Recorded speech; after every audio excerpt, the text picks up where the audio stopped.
The following program is an OCAmedia community-produced episode of Oregon Life, and we would like to thank our sponsors, Torhorse Insurance, the Oregon Brooklyn Optimist Club, and the Oregon Freemasons. We are proud to have you as our sponsors.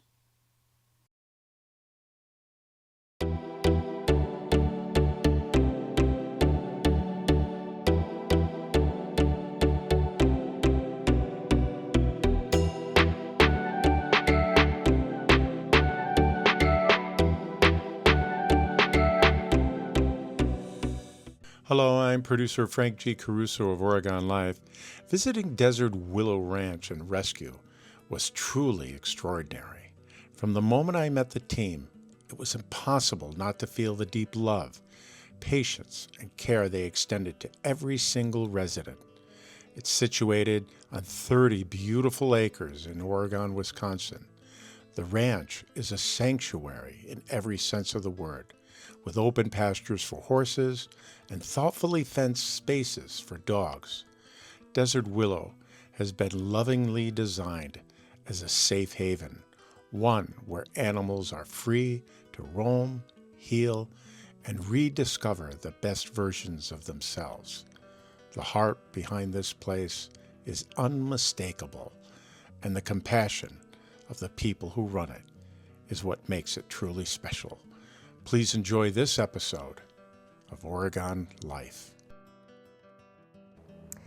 So I don't know exactly when my love affair or affinity for animals happened.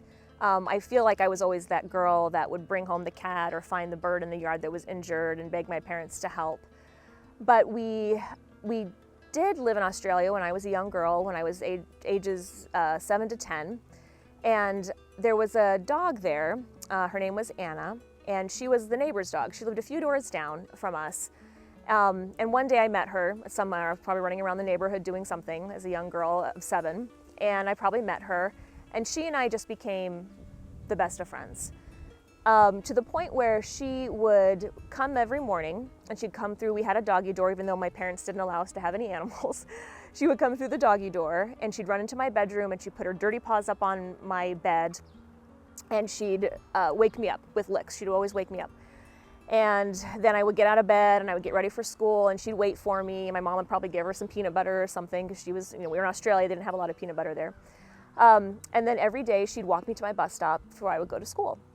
And she would walk alongside me, and I would confide in her all my little girl secrets that I had. And she would listen, with her little ears and head cocked the whole time. And then she'd drop me off at the bus stop, and I would get on the bus. Sometimes she'd try to get on the bus with me, which didn't go over well with the bus driver. Sometimes she was behaved and she didn't. But then I would get on the bus, I'd go to school, and then every afternoon, without fail, she would be waiting for me at the bus stop around 3 p.m. or whatever the time it was.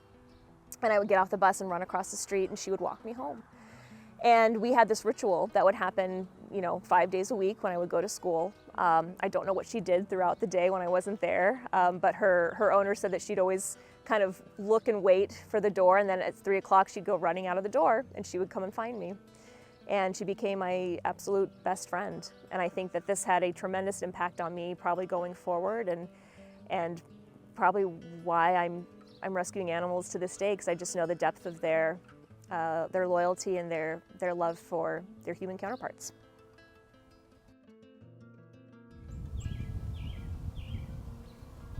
My name is Riley. I am a volunteer here, and I found this place through Andrea, who I actually work with in the emergency department here in Madison.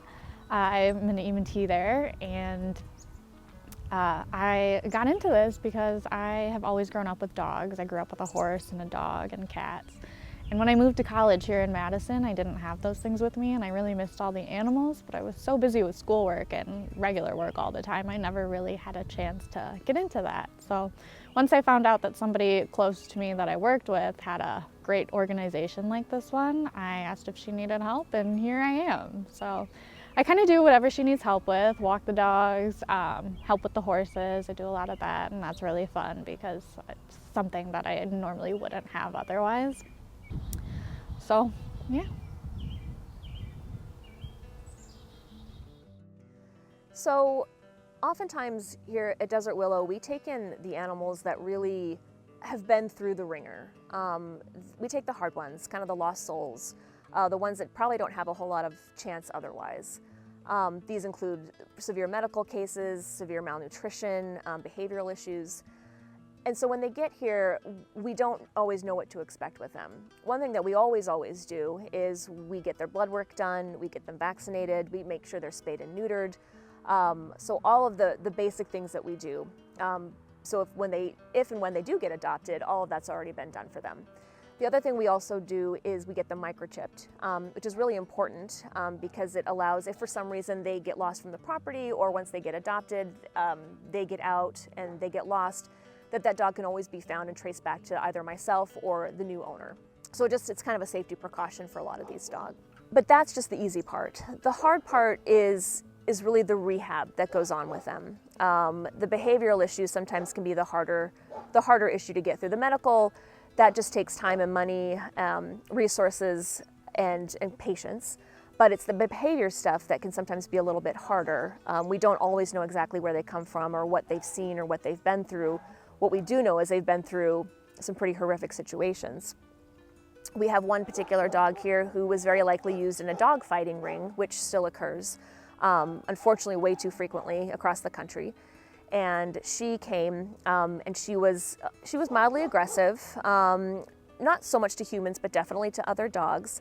She had a hard time being touched in certain parts of her body. We couldn't scratch her back or her bottom because she would actually turn around and try and nip at us just from probably a fear response. And she took a long time to come around and fully trust us. And with time and patience and some training, she now is a big lap dog and sits in your lap and licks your face, for 30 minutes at a time. Is extremely happy. So these are some. This is just one example of a case that we have